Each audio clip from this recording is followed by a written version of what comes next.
Simon, do you want us to do our noddies, or are you still? It's just about to go live, and I'll get the Not live, but no, YouTube will, but it's unpublished. Yeah. Right, I think I have.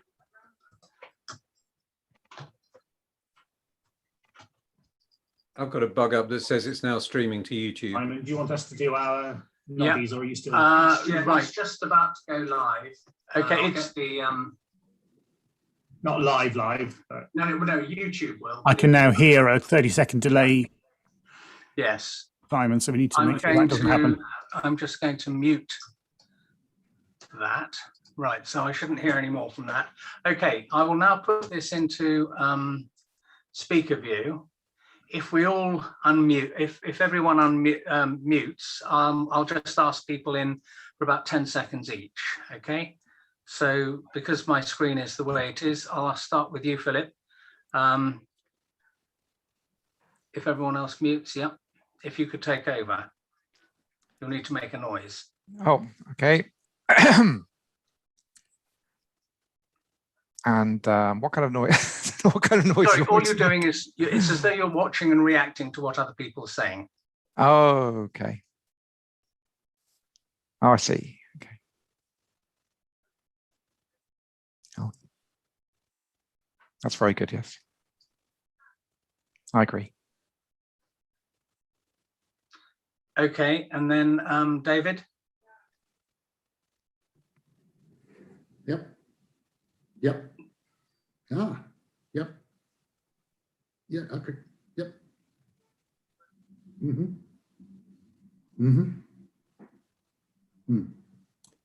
It's best if they're quite static, actually.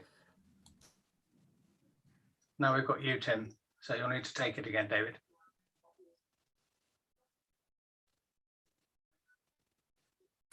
What's that? You want me to go again? Yeah.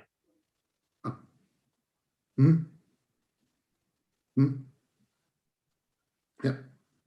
Okay, that's good. Nikita? Testing. I agree. Yes. Perfect. That's okay. Understood. Next question.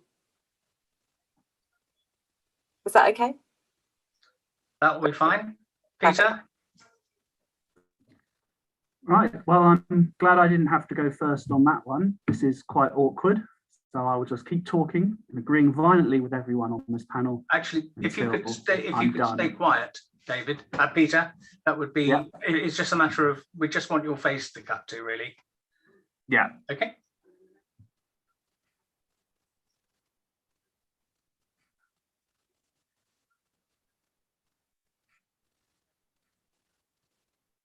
Okay, and finally, Justin. Yeah. Cough, cough. Testing 1, 2, 3.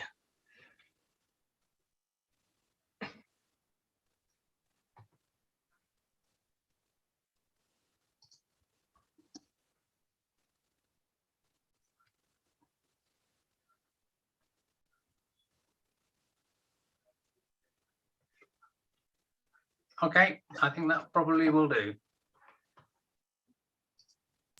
Fantastic. Justin, are you all sorted with your video? Yeah, I'm going to have another go. Right, so here we go. We've got 2 minutes to live. Well, this is live TV. That's how we do it. Plenty of time. We record the headlines by now. Get YouTube video, and this time it works. And I turn down the volume. Fantastic. Okay. Perfect. Fantastic. Just one thing, Stephen.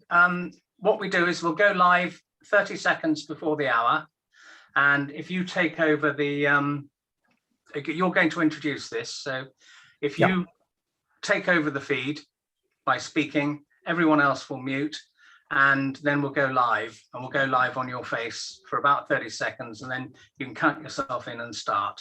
Okay. Okay. So we'll go live. So I'll start talking at 1700 dead. Yes. Yeah. Or you can watch people, actually you can watch the attendees join.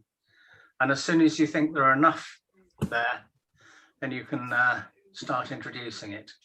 Okay. Given timings, we haven't got much spare time, so I'll probably crack on straight away. Then all they'll miss is my introduction, which is isn't too bad. Okay, I'll disappear from view. Have a good one, everyone. I shall sit back and enjoy it. Look forward to it. Thanks, Tim. Okay. Thanks, Tim. Thanks, everyone. And got a minute to go. So, yeah, enjoy. Yeah, Justin, you don't want to show any audio from your presentation, is that right? You switched it No, off. it's Yeah. fine. It's fine. You understand, if you'd want to, you'd have to share it anyway. So That's fine. Could you see everything okay? Yeah, Great. 30 seconds, everyone. Okay, I'm going to go live now.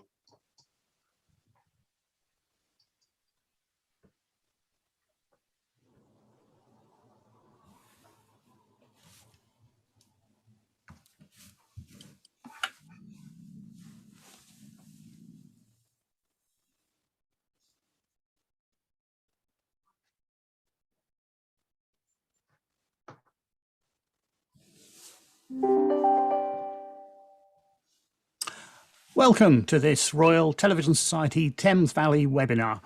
At Thames Valley, it's our mission to explore creative technology and particularly promote a conversation between the creative and technology communities. So tonight it's quite fitting that the subject is advertising, as that really does sit firmly at the boundary where creativity does meet technology. Love them or hate them, television adverts have been part of our viewing life here in the UK since the 22nd of September in 1955 with the launch of ITV.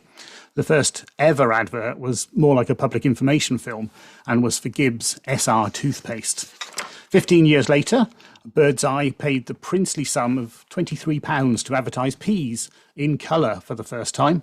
Vauxhall was the first brand on Channel 4, and Chanel No. 5, appropriately enough, was the Channel 5's first ad in 1997. By then, there were hundreds of TV channels, as well as the emergence of this internet thing, which, as we now know, was to change the way viewers consume programmes and advertising for good. So this evening, we've brought together a panel of experts that are going to take us on a journey through advertising history and how linear television advertising actually makes it to our screens today.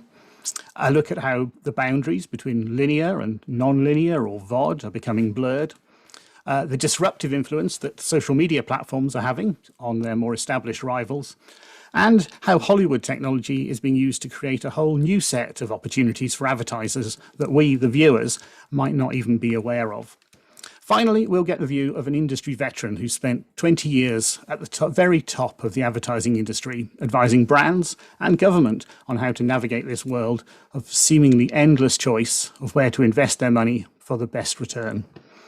And as you listen to what our panellists have to say this evening, please use the Q&A button on the bottom of the screen to post any questions you'd like answered. And if we have time at the end, we'll come around to these. So please welcome David Joel, Head of Commercial at Clearcast, Justin Gupta, Head of Broadcast Partnerships in the UK and Ireland at Google, Nikita Panchal, Marketing Director at Bubble Agency, Dr. Philip McLaughlin, Chief Scientist at Myriad, and Peter Kemp, a Media Strategist. So, without further ado, David, over to you. Oh, good evening. My name is David Joel. As Stephen said, I work at Clearcast. I'm going to talk to you. My brief was to do the history of TV, which Stephen's just done. So that's the first 5 minutes done, and a look forward as to where we think we're going in the future, which my other panelists will then move on. In terms of the history, I think there are some key points, as Stephen said. 55, ITV started. That's where it all kicked off. 1964 was where the watershed came in. And the watershed was the first point of regulation. So suddenly advertising needed to adapt to that. And it's never changed since then. As we're moving forward, there's lots of new things, but they are all old things coming back around again in a certain way. As Stephen said there, Channel 4 launched in 1983. 1985, Nick Kamen. Now, the Nick Kamen, as we know, just died recently. Was the lead actor in the Levi's ad. Listening to John Hegarty on the radio when he was talking about how that ad was made, the clearance and making that commercial fit for air was quite a strange thing to do. They wanted a man to walk into the laundrette and take his clothes off. Interestingly, the regulator, who is not Clearcast, would have banned that ad for taking his clothes off. The equivalent of Clearcast, who do interpretation of the BCAP codes, said change his boxer shorts, change his Y fronts to boxer shorts. And they did that, and it was cleared, and it was absolutely fine. And that hasn't changed now throughout the supply chain of television. 1989, Sky came along, 4 channels at Sky. 1993, Maggie's Revenge, when she cleared out the ITV regional channels, Thames Television disappeared, and breakfast television launched then. 2003, ITV eventually came together into one solid lump, which is why that's quite interesting in the advertising landscape now, because you've now got a big linear section, and now we've got the emerging, what we used to call the emerging markets of the online and the VOD, which are now coming together. 2005 was YouTube, and then 2007 was Clearcast. So let me explain to you a little bit about who Clearcast are. We are not the regulator. We are not the people that decide the rules on ads. We protect those. We protect our shareholders, who are ITV, Sky, Channel 4, and Warners, who are there to provide a service to the advertising industry to ensure the ad gets perfectly through to air on time at the right time, but he's regulated within the codes. We protect the licenses, but then the important thing is that we support the advertising industry to make sure they can make the ads right, so that they don't waste lots of time in iterative processes making commercials that won't be cleared. So we make sure that they adhere to that. We're a very similar setup to if you're in the industry and you know about Barb, funded by the licensing by the broadcasters in order to support the whole of the advertising service. Just a few pointers on the volumes of commercials that come through. At Clearcast, we saw last year over 50,000 films in order to make sure they were suitable. We saw over 40,000 scripts without films. We have 5,000 users on our systems, uploading, downloading, making sure content's coming in and making sure that we can review that and that can be prepared. And then eventually that turned into, on the channels that we support, 33,000 commercials going to air. This doesn't count into and as Justin will talk and Peter will be talking about other platforms where they're doing other ads as well. So you can see the volume that comes through here. As I say, lots has changed, but in the main, nothing has changed. You have to do it on time, you have to do it quickly, and you have to do it to the right standards. And all of these are disciplines that we have to, as an industry, embrace to make sure that we can get that supply chain moving as quickly as possible. It's interesting to think about last year in isolation, and once again from our Clearcast lens, and probably from everybody's lens when COVID landed.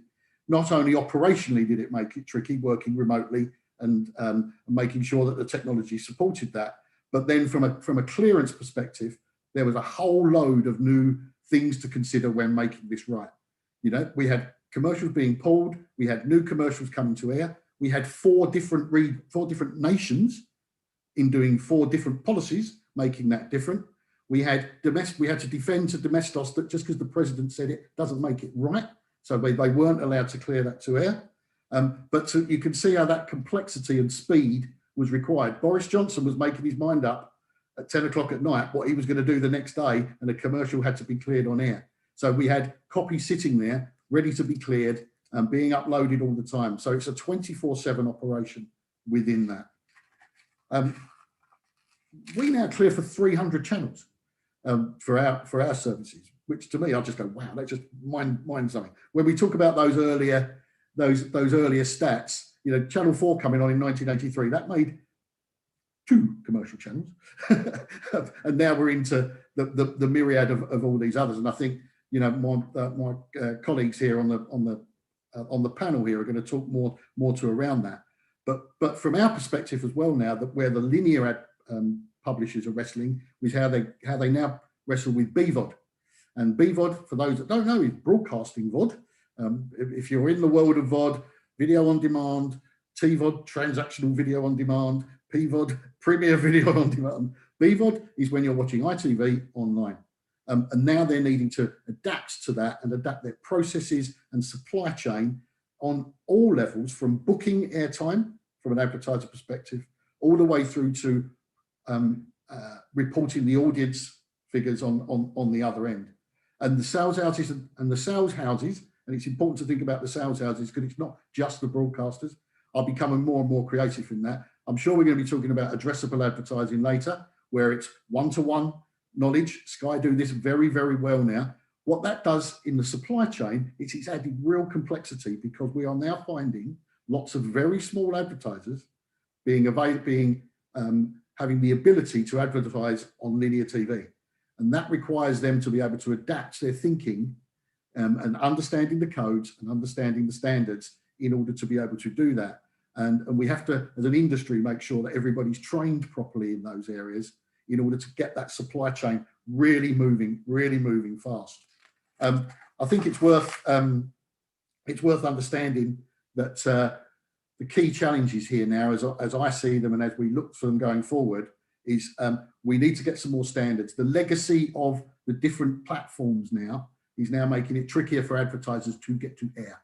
And I think we've got to find some ways to enhance that. We need to, similar to the content marketplace, we need to find some standards around metadata. Metadata is really tricky to do. And for those that don't know what metadata is, it's all the information about everything, who's in a commercial, what the music is, how long it runs, all of those things, because those could be reusable and trackable through the supply chain as commercials can be reused. So we need to make sure that, because we need to make sure that it can be reported, and more importantly, from the publisher's perspective, it can be billed, because it's just as tricky to get these things billed as it is to get them to air. I think the other area that is very key that we need to be looking at, certainly in this converging world, is around regulation. We have two sets of codes. We have the BCAP code for linear and we have the CAP code for online. I think there's going to be increasing pressure on the online to come into line with the BCAP code, but then the BCAP code wants some relaxation in order to come down to the CAP codes. So somewhere we need to be mindful of how we make sure that we don't get over-regulated. The Queen's speech last week talked about some, what I would class very draconian rules around high fat, salt and sugar not being allowed on online, and then you can advertise it on post 9 o'clock only. If we start to be regulated, overly regulated, it will make it very hard for advertisers to do what we are all trying to do, which is connect brands to viewers. And that's all we're trying to do in its simplest form, is connect these brands to viewers. So lots of challenges. There is a lot of complexity. We could have spent hours talking about, the nuances of formats and profiles and everything else that goes with it. But we need to make sure that we can make this as simple and as streamlined as possible. That's me. That's great. Thanks, David. It's fascinating, a real eye-opener into just how much goes on behind the scenes, and as you say, making sure that the right ads get the right clearances and end up on the right channels in front of the right audience.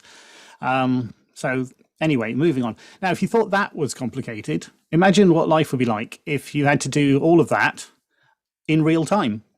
And that's the world that Justin from Google is going to give us a glimpse into. Okay, thanks, Stephen. So I'm Justin Gupta. I'm head of broadcast partnerships for UK and Ireland at Google. I've been working in broadcasting and advertising for 20 years, and I was previously at YouTube and BBC Interactive, where I worked on the red button.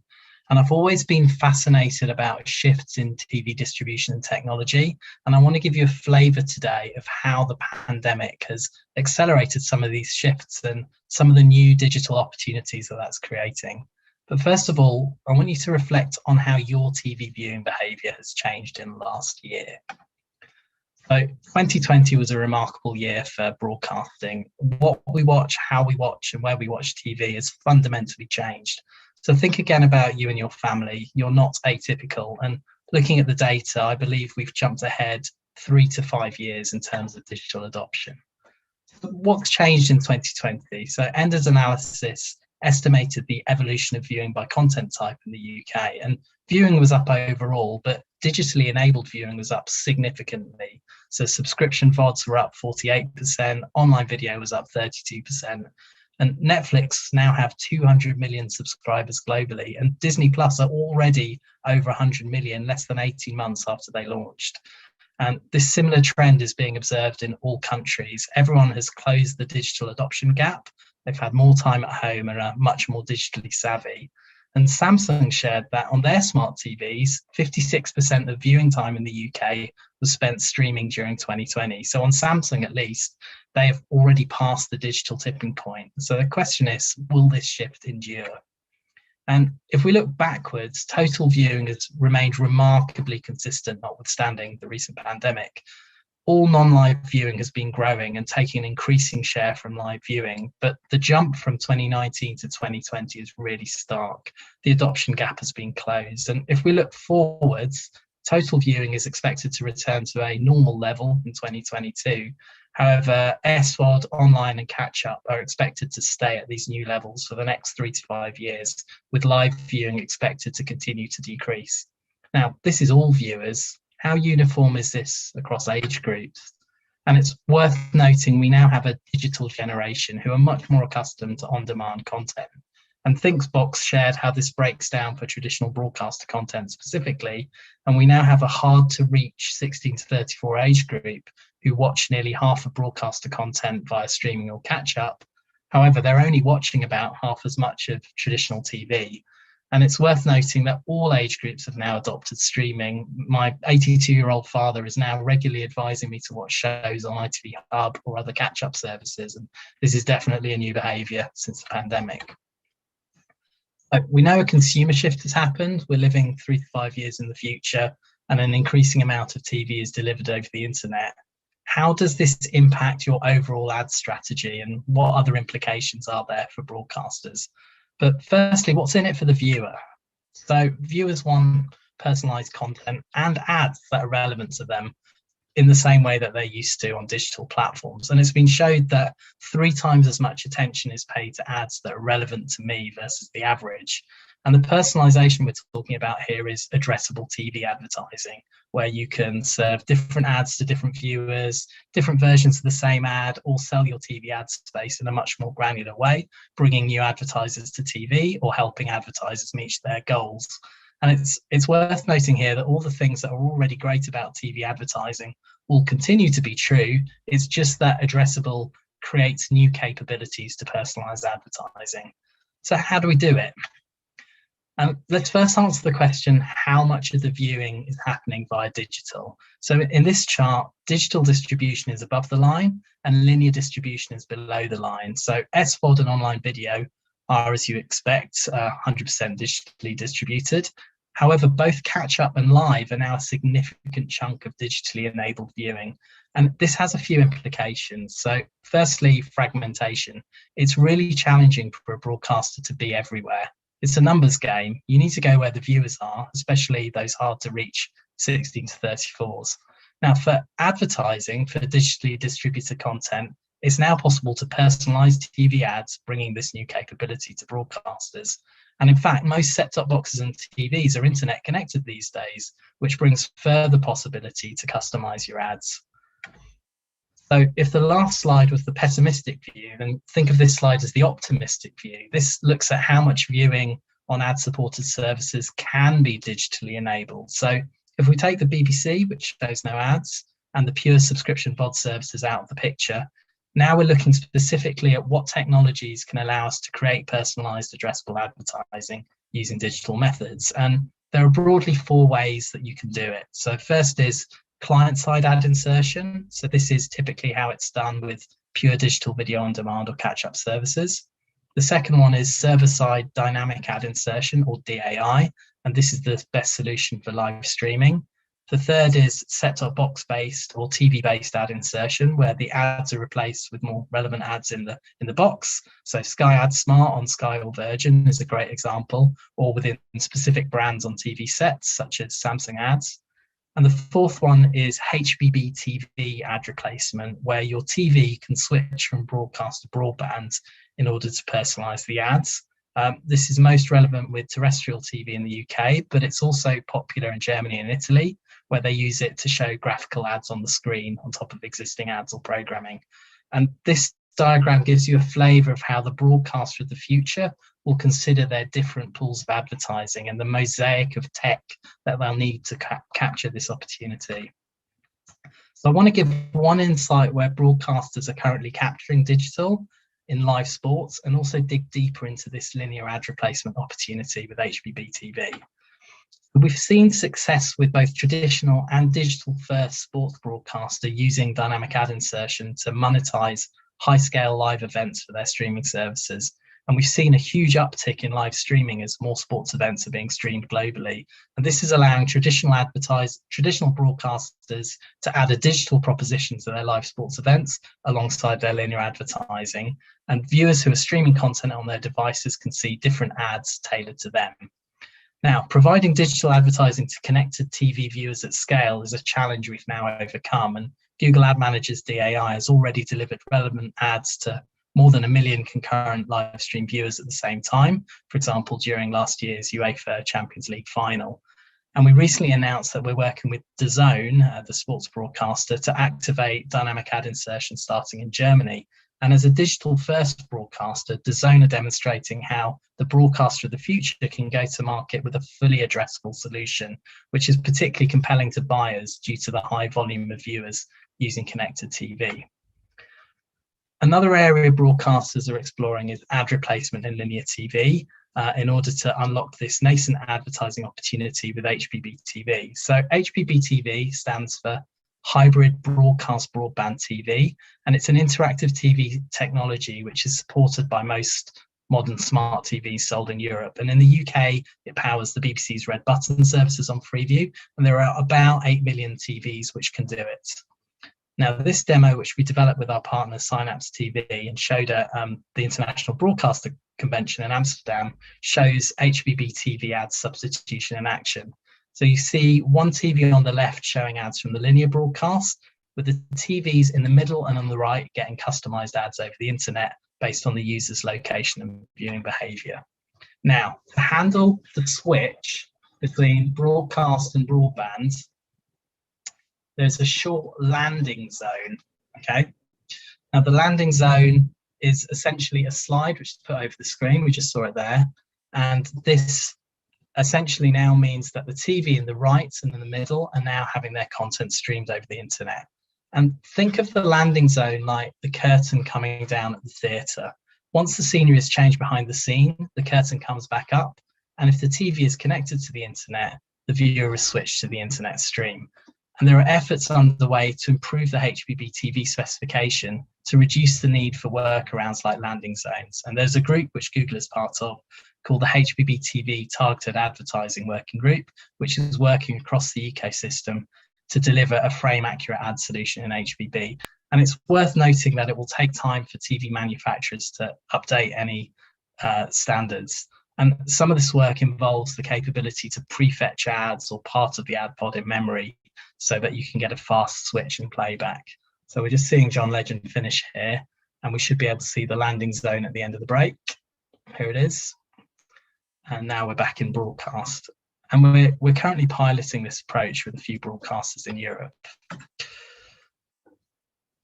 So I hope that gives you a flavour of development in addressable video and TV advertising and this mosaic of solution that the broadcaster of the future will need to use. And feel free to email me if you have any questions about any of the above. So back to you, Stephen. That's great. Thanks, Justin.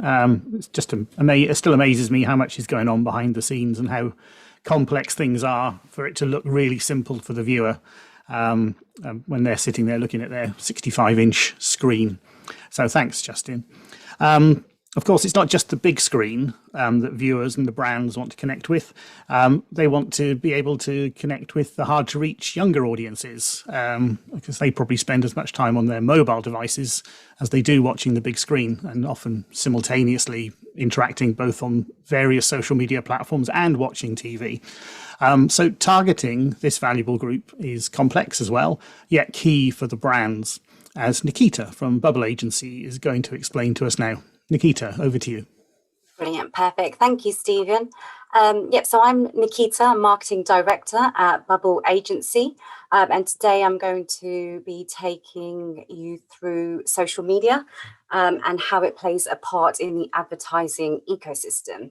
So to be honest, it's quite a tricky and complex subject to sum up in just a few minutes. But when we're talking about micro targeting, we cannot ignore the, you know, how social media plays a part in that.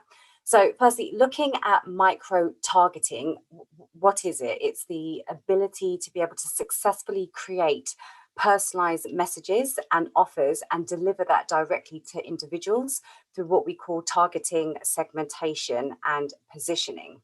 So with social media, you've got the ability to micro target and flexibly combine certain demographics in order to reach a target audience that has never, you know, in a way that wasn't possible 5 years ago, 10 years ago, or definitely beyond. So when we're talking about flexibly combining particular components, the way that social media works is that you can actually dive into people's lives in terms of where they live, their age, what they're interested in, what they like, what they don't like. You can dive down into their religion, their relationship status, their purchasing behavior, and much, much more. And that allows people that are advertising to really tailor their adverts to their target audience in order to be able to achieve a much better return on investment than a lot of other methods of advertising that exist on the market today. So with social media advertising, it authenticates the way that a promoted advert is sent and received. And the true power of social media actually lies in the information that it provides. So millions of users give away thousands of valuable insights every single day, every single hour, and all of this information is being collected and used by you know, people who are advertising to be able to really set the right message to the right people at the right time, especially when we're looking at the consumer journey. So the role of social media in users' daily lives has changed dramatically. It carries significant weight in its purchase. So TV is great for discovery, but social media really plays a part in the research phase. So when we're looking at the ADA process, which is creating attention, interest, desire, and action, social media plays a huge part in that process. And in the research process in particular, it comes second to that of search engines. And the question is, how do they do that? So when we look at the giants like Facebook, Twitter, LinkedIn, Instagram, and YouTube, lots of businesses put a huge emphasis on paid advertising as part of their marketing strategy because they're able to target people, you know, in ways that weren't possible before. And that actually applies globally. You've got, you know, the ones that I've just named are the social media platforms that are most commonly known to everybody. But there's certain social media platforms that exist in certain countries. Like if you look at China, for example, they've got QQ, which isn't available in other parts of the world. But paying for social media allows you to amplify your reach, enhance your targeting, and drive greater results. Now, if I just take LinkedIn as an example, you're able to specifically advertise to people based on their job titles, you know, what they're interested in, what groups they're a part of, and you wouldn't be able to advertise like that using other methods. Facebook alone, you know, you've got 2 billion monthly users, which is a huge figure. And what you can achieve through advertising on social media and platforms like Facebook will completely blow your mind in terms of its capabilities and what you're able to actually achieve. So I think for businesses that are looking for different ways to advertise. The social media landscape plays a huge part in that kind of ecosystem today. And that's it from me. That's great. Thanks, Nikita. That's fascinating. Again, completely different part of the industry that most people probably aren't aware how complex it is. And certainly now I'll know that those spookily relevant ads on social media are never just really an amazing coincidence, as I used to think they were. So thanks for that. Moving on, so far this evening, whatever platforms we've been discussing, all the messages have been deliberately scheduled or inserted prominently to actually interrupt the program surrounding them or divert our attention from the adjacent content. So our next panelist is going to talk about non-interruptive advertising, where the advertising is actually included within the program editorial. Now, product placement has been around for 100 or so years in the movies, the last 10 or so on TV in the UK. The challenge, of course, with traditional product placement is that the product had to be physically present when the film was being made or the show was being shot. And once it was there forever. So that has now changed, thanks to some clever tech that Dr. Philip from Myriad is now going to explain. Thank you, Stephen. The best way to show what we do is to show a video. And so that's what I'll do. So thanks for the really nice summaries we've had from David and Nikita and Justin on the trends in advertising. This is more talk about a specific kind of advertising, a new format, digital product placement or in-content advertising. And you can see this is what we do. This is a very recent campaign we did in France for TF1 and the show Demain nous appartient. Apologies for my appalling pronunciation. And you can see that we are placing, just like the old style product placement, we are placing digital products into this show. And I've seen an actual product placed, and we also do a lot of signage placements. So these are the main two kinds of placements we make. And you can imagine the kinds of issues involved in doing this. And I'm going to go into some detail as much as I can in the time as to how this is done. And you can see here there's just empty space on a road, which we can identify as an opportunity for a placement. So, kind of what the kind of solutions that advantages of this approach. First of all, we can reach viewers in a way that people couldn't reach before, placing the ads into the content. We have evidence that it's a format that the consumers like, and I've got a slide showing that. It's unskippable. So this kind of ads cannot be blocked, just technically not possible. And again, we have lots of research saying that attention to the ads, if they're done well, is quite high. From the viewer's point of view, it's very good that the ads don't disrupt. So no breaks in the content in this format. And we've got evidence also that you can achieve your targets, your KPIs very easily with this format. So in terms of our partners, I won't go over these very much, but you can basically it's the people, the kind of companies that you'd expect us to partner with. These are the broadcasters that we partner with, and we have 3 main regions: America, Europe, and Asia. Now, in terms of how well it works, obviously we spend quite a lot of effort in talking to different companies, trying to get some verification of what we do. So we have verification from Comscore and from Nielsen measurement companies who have verified that our ads come up to their criteria.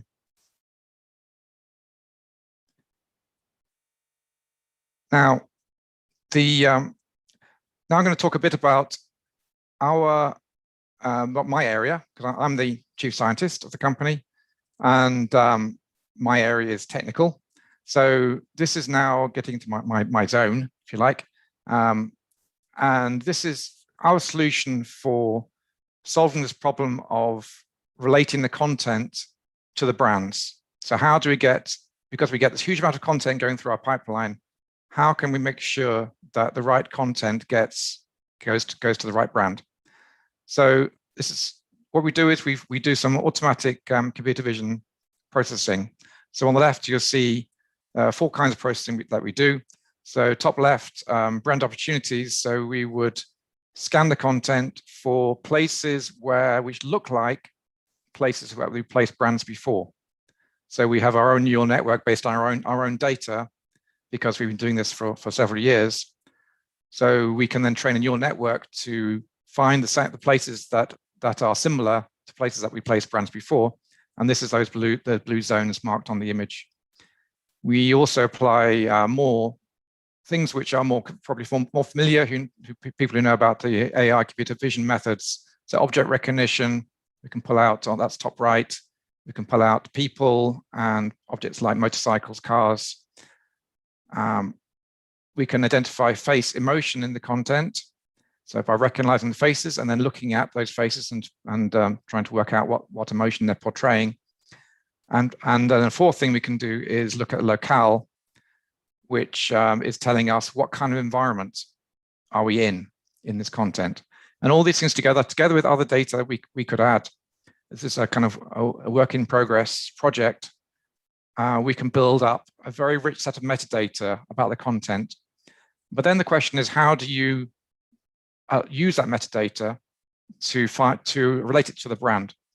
So that's on the right now, where we have a workflow where we take the metadata, we take the brand profile, and then we have a search engine where a user, which could be a brand, it could be one of our own staff, would enter a search term to then find the content matching that particular search query.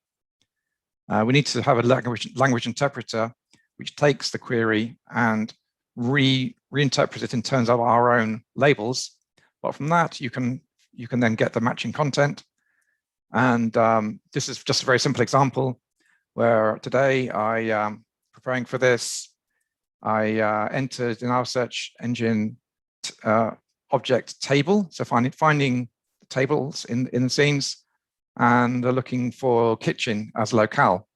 So a combination of those search terms produce this list. This is content from Univision, one of our partners, Venture El Miedo. It's a Mexican show. And this returned these scenes, which I think you can all agree are fairly relevant to the search. And this really allows us to very quickly and very flexibly find content relevant to a brand. You imagine this would be relevant to, for instance, a food and drink brand who breakfast-related products, fruit juice. So you can essentially work out from the brand, and you can experiment with this because it's so fast. You can change the way you search very quickly and return a whole new set of content until you find what you want. Another piece of technology I want to talk about, which actually this is the last piece, is the dynamic server-side ad integration, which Justin's already talked about. And this is that technology, but applied to in-content ads. So it's the same kind of technology, but for our format. And there are particular flavors. There are particular things which need to be done to make it work. So here the idea is that you have multiple brands. So again, this is designed for addressable, personalized ads. So you would have different brands prepared for the same content, ready to be played out. And then for each viewer, you decide which version of the content you want to be sent to that viewer. So, and it is designed to work with industry standard playout systems, so we don't need to reinvent the wheel in terms of how to play the content out. And last point, allows brands to be updated to remain relevant. So for instance, you can have this, you can replace last year's iPhone with this year's iPhone, if that's what you want to do. And on the right, there's a little diagram showing how it works. That's taken from one of our patent documents. But yeah, if anybody wants to know a bit more about that, I'm happy to help. Last thing, I think I've finished, but I can just leave a video running, which is saying a bit about one of our recent partnerships, which is we call Music Alliance, working with music producers and artists to find a new way to monetize their content. But that's me done, Stephen. That's great. Thanks, Dr. Phil. That's it really is the definition of where science meets art, I think, of all the things we've seen this evening. So that's fascinating. Thanks ever so much for that. So all of those forms of advertising clearly have a valuable part to play in helping the brands reach their target audience at the right time for the right price. But just how do they choose the right platform? How do they make their mind up? There's a plethora of choice there. And how do they get their message to hit home? Well, that's where Peter comes in. So Peter, over to you. Great, thanks, Stephen. There we go. You see that? Yeah. Good. So yes, wow. So if you look at all of these technologies, I think the first thing to think about, and I've been in the industry for over 20 years, is that it brings positives. It brings new revenue into the market. It keeps audiences entertained. It makes their ad viewing experience have less friction, more relevance.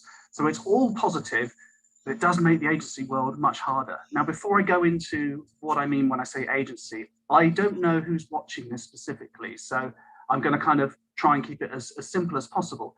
In our sector, you have creative agencies and media agencies. And simplistically, creative agencies make the ads, media agencies put it in the spaces that make sense.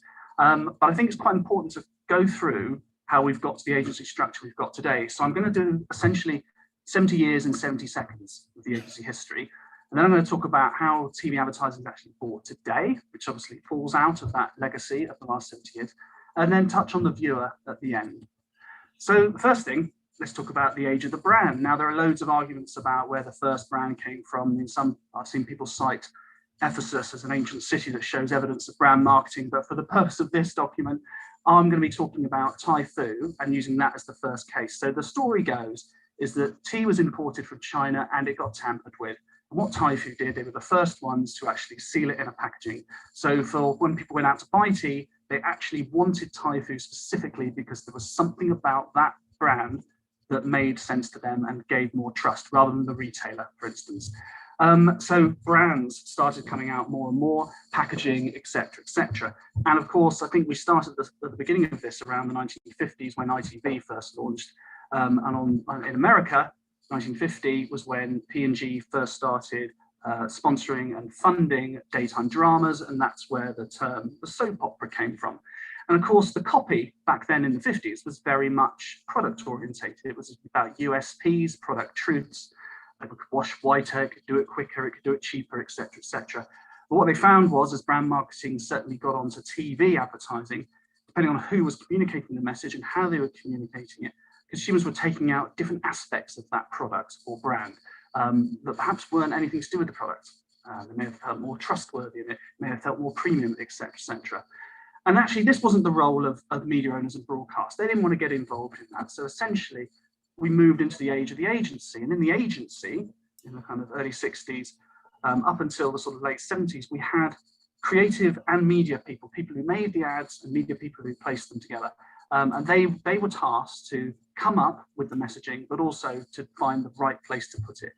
Now, as channels grew, and there were more than just TV channels, more radio stations, outdoor placements, more channels in each of those, it became more and more complicated. So what happened next is that media broke away from creative, and media owners essentially paid media agencies to do their work for them and gave them a 15% commission. What that means is that as an agency, as a media agency, if I want to go and spend £100 with a media owner, it costs me 85p. And that 15% difference is what allows us to fund ourselves. And some of this passed back to the clients. So that work's gone on. Media agencies' role really is about finding, procuring that space, but also offering the right advice and reasons and impartiality to that. But as brands grew, they wanted more for less, which makes sense. In any market that grows sees consolidation. And this is where we sit today. So these are the big six. And to think of some brands that you guys watching this might know about. So Group M is WPP. Omnicom hold Adam and Eve, make ads like John Lewis. Publicis is the home of Saatchi's. McCann sits in IPG. So these are all big global brands, but essentially the industry clusters around these sort of big six. And those are the ones deploying linear TV advertising and also the digital versions of it as well. But the way the media industry started was through the media buying pool. Now, what this means is that linear TV is judged in this way. So essentially, there's a station average price. And if you're a big spender, you can enjoy lower prices. And if you're a small spender, you pay more. And the market is sort of clustered around that. And it does tend to sit in the linear space. Now, as less and less money is proportionally going into linear, digital advertising isn't judged in this way when it comes to digital video, because you can't create pools, because you have dynamic pricing, and there's no whole myriad of problems that come with that. But nonetheless, that is still how TV is traded and judged in today's market. And of course, that means everything becomes about being below the pool, and that tends to be the direction of flow and attention.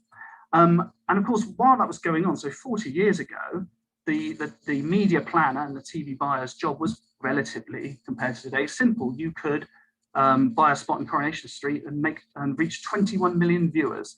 And so it was easier to do, let's be honest about it. Look at this today. So the Christmas episode from last year attracted 5 million viewers. Now that's a big audience, 5 million viewers, but you can see what's happened. Now, without understanding what's going on behind this, you might think, well, people are just not watching TV anymore. And that's not the case. It's fragmentation. And it's the slide that Justin showed earlier on. And this is another one from Thinkbox, which is obviously a bit partisan, but what they're referring to is the commercial opportunities. And what we can see here is that live TV, TV playback, and broadcaster VOD, a lot of that's all coming from the same broadcaster. So they're creating ways to capture those audiences that were going elsewhere. But obviously, the real threat to them is the subscription VOD market. And I even saw an ad today from ITV saying ITV Hub Plus, where you can pay for an ad-free environment. So there's loads of challenges in there. But the one thing that isn't on here, and I'm going to steal Justin's chart from Enders, is the online video elements. So we can find the TV viewers fragmented. They're in more channels, they're time shifting, they're watching it in catch up, they're watching it through apps on their TV, laptops, Chromecast, etc. But actually the eyeballs are going a lot of the time outside of that into online video spaces, to a lot of where Nikita's work is pointed at, into social media. So there's a real challenge there, no doubt about it. And this is what presents the modern media agency today. Now, this is a chart that people like myself love showing. It makes it look like it's really complicated. What it really means is that it's a bit of a gold rush. So what you've got here is a number of MarTech companies that range from DSPs, that are obviously demand-side platforms, supply-side platforms, data management platforms. You've got various viewability, brand tracking data. But honestly, that's our problem as the media agency. And that is in particular around the digital video market. So really, how is TV advertising bought today? So let's call it TV advertising, that's what it is. Well, actually, despite the previous slide I've shown you, I've always seen that audio-visual advertising, if we can call it that, sort of sees it through 6 separate lenses. Now, it is still predominantly in linear TV. That's where a lot of the investment goes. And from a creative agency side, if I'm being completely honest, ads are made fit for TV. And I'm sure in Nikita's world, many a frustration happens when you see clients try and crowbar a TV ad in social, and you've got to make something that's fit for purpose. The other lens is BVOD, which was mentioned earlier around the fact there's broadcaster VOD. So this is the same content, but obviously being delivered to viewers through different ways, through catch-up, through apps on phones, Chromecast, etc. And then addressable. Now, in the UK market, there are things that Justin's obviously pointed to, and those technologies are going to be really exciting going forwards. But at the moment, AdSmart from Sky is the key product. Now, it used to be called Sky AdSmart because you could only do addressable advertising into Sky homes and Sky channels. They expanded it to the channels that they sell as well, which includes Channel 5. But they've also added Channel 4. So the addressable ads market that Sky are doing at the moment is quite sizable, and there's a real opportunity for clients who want to use it correctly. I personally, and this is my personal view, I think YouTube is a standalone product. I think it's not TV, it's not a website, it's not a social network, it's its own thing. And I'll come on and talk a little bit more about how we have to look at it in that way for certain reasons. I haven't put every single social video opportunity here because in the main, at the moment, the Facebook Insta family is where you go to first of all. It's scalable and they offer quite different audiences and behaviors. And so if I'm being honest, it's the quickest route to market for a lot of advertisers. TikTok's on there because it's trending at the moment, but if I'm honest with you, it's not a commercial opportunity. You can buy ad space on there, but it's more about getting influencers in a non-paid environment to push their content. At the moment, TikTok are in the business of growing their user base, not necessarily monetizing that at this moment in time. And then finally, the programmatic VOD, which is this vast inventory that can be found in what's called exchanges, and different agencies access it through different technologies, which you can't see, but on that particular slide there. So those are the kind of 6 lenses when you're as a media agency about how you would make choices. However, each opportunity is judged differently depending on the specialist at hand. So what do I mean by that? So TV buyers and traders tend to look at linear and TV and BVOD together. Now they do that for 2 reasons. One, because if you're watching Coronation Street, it's not 5 million viewers, it's probably 7 or 8 million. And the idea is that a good TV planner will have the skills and the tools in-house to be able to plan an overall plan that looks at the reach that you can establish across VOD and linear TV. There's also a trading dynamic because the VOD pricing helps underpin the linear TV pricing, which we mentioned in the pool earlier on. Addressable, created for new to air advertisers. Sky were very smart in understanding that a lot of their spots aren't registered on bar because they do less than 1 rating. And so essentially they're not being able to monetize that. So sweeping up all that distressed inventory and packaging it up to clients who perhaps don't feel they can afford a big TV campaign is a great way to test and learn. I have seen it not used in the best possible way because what we all know is that every layer of targeting you put on top of something increases a cost. And I'd recently worked with a client who wanted to reach a particular audience based in London and put all these different behaviors on top of it that actually became quite sizable. And I took a step back and I said, you do realize that you're speaking to most of the London TV audience now. You should probably just buy ITV London macro. So a lot of the time it needs to be used correctly.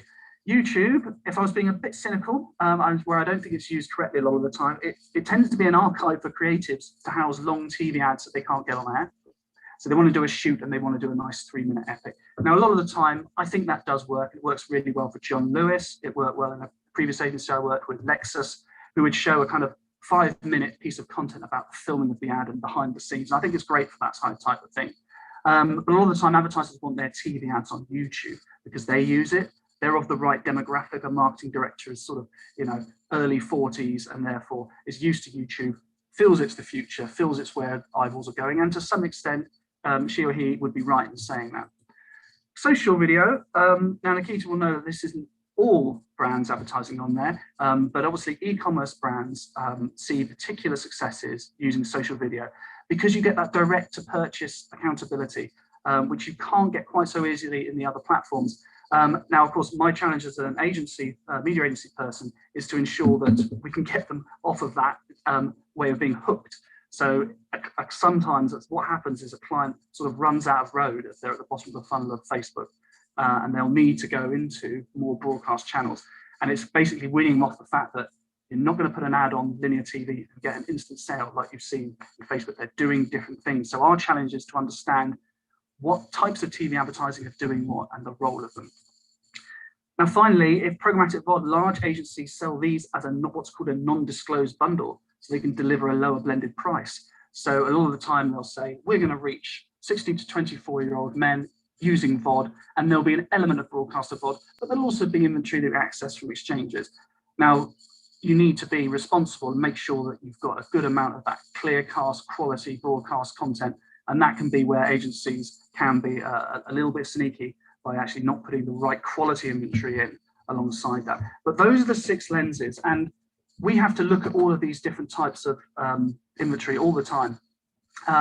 And the thing is, when it comes to being a media agency, my background, I've run buying agencies, I've run planning agencies, and I've worked in creative agencies. My craft skill is as a media planner and strategist. So my role is to always think about the viewer And all this technology is great that's coming up. It's kept money in the market. It keeps it moving. It allows us to keep audiences engaged. This is still the largest leisure activity in this country, is watching TV in whatever format you want to call it. But I do find that one of the things that we have forgotten is the viewer. And that's what I want to talk about now, the long forgotten viewer. And I feel that it was Jeff Goldblum who said it best in Jurassic Park, where he said, you were so preoccupied with whether or not you could, you didn't stop to think if you should. And why am I saying that? I'm saying that because we have the opportunity to ad serve, we have the opportunity to do addressable, to interrupt flow, we have the opportunity to product place, etc. But we must always consider the viewer experience first and foremost. Now, I haven't got time to go through, and these are my last couple of slides, all the different opportunities that exist and the different types of viewer experience, but here are some examples of how it varies so massively. So let's take Sky's VOD product. Sky is quite unique in the fact that, and they haven't done this deliberately, the fact that if you buy Sky VOD, you're going to be pretty much 90% on big screen. And that's because most people access Sky VOD not through a mobile phone or Chromecasting or laptops plugged into TVs. They do it through their Sky Q box. So it's a big sit back, large screen TV viewing experience. So obviously, if you buy that in the right way, it can actually be bought better than addressable. Have a look at this. So this is Metro. Now this is a quality placement, okay? And this is a premium placement, but even this shows that we've got 1, 2, 3, 4 different ads on this one page. And actually the video ad in the bottom right here from the Army is loading on top of the ads. So what is that experience? Now, I'm not saying that's a bad advertising experience for the consumer, but you've got to understand that I'm hoping the Army have placed that ad there because they've got something on air generating a brand awareness, and then this is the last click to kind of sweep up that demand. We've got to be thinking about how our audiences are receiving these videos and in what context. And that's why my last slide is going to talk about YouTube and how it is different. So just look at the variety of products YouTube has and how different the experience can be. So first of all, and I hope I've got my uniques right here, Justin, but you know, the masthead alone can reach 15 million people. It's sizable. There isn't really anything else in the market that can do that. The bumpers, actually, from a VOD point of view, as a media agency, extremely cost effective, one of the cheapest things around. True Views, I'm a particular fan of for categories that really have limited interest. And so they're called skippables by punters. They're truly permission based. We know that when we're buying that and we're paying for it, we're only going to pay for people who actually want to see the ad and they haven't skipped it. And then we always seem to forget that YouTube is actually the second biggest search engine. So if someone's going to search for how to cook a steak, this is where you can get content in front of someone because they're in that seeking mindset. So here you've got, just in YouTube, 4 different types of experience and viewer behavior that's going on. So not all eyeballs are the same. And with all of that, not all eyeballs cost the same either. Now these costs, buyer beware here, these are merely comparative costs that I've taken down to an adult level. But just to show you, this is the challenge of the modern media agency, is to be able to know, what are those eyeballs? What are those people doing? Have I got permission? And what's the cost? Because ultimately we're trying to drive business. And that's what I love about this industry. It's this wonderful hybrid of artistry and data. So we must be right and left brain in equal measure in everything that we do. Thank you. That's great. Thanks, Pete. That's an amazing roundup. And again, the theme about art and technology coming together, art and science. I think that's been the theme for tonight. So we've got the panel all here. Are there any last thoughts from anybody, having heard everything that everyone's got to say, that particularly Pete's roundup? Any final thoughts from anyone here? No. So that's probably just as well, because we don't have very much time left. But just leaves me to say a big thank you to Peter for the last piece, and to David, Justin, Nikita, and Dr. Philip for the fascinating whistle-stop tour. I can't believe we got through all that in 60 minutes. But 60 minutes it was, and the clock's beaten us. So just some housekeeping. The recording of this event will be made available on the RTS YouTube channel. You'll be glad to know, Justin, in the next few days. Also, just a promotion for our next event on the 16th of June. It's an event called From Idea to Screen, and it's going to be chaired by Lindsay Duthie, and it will answer questions like, how do you come up with an idea for a script or a new television series? How does the actual commissioning process work? How do you bring your idea to screen? and what are the production processes? After all the advertising we spoke about tonight is what pays for these programs ultimately. So another panel of industry experts will be answering those and other questions. So the details of that and the booking form for the event on the 16th of June are on the RTS website right now. But for now, I hope you found the last hour enjoyable, informative. Thanks to the panel once again, and I look forward to seeing you again soon. Thanks very much. Thank you.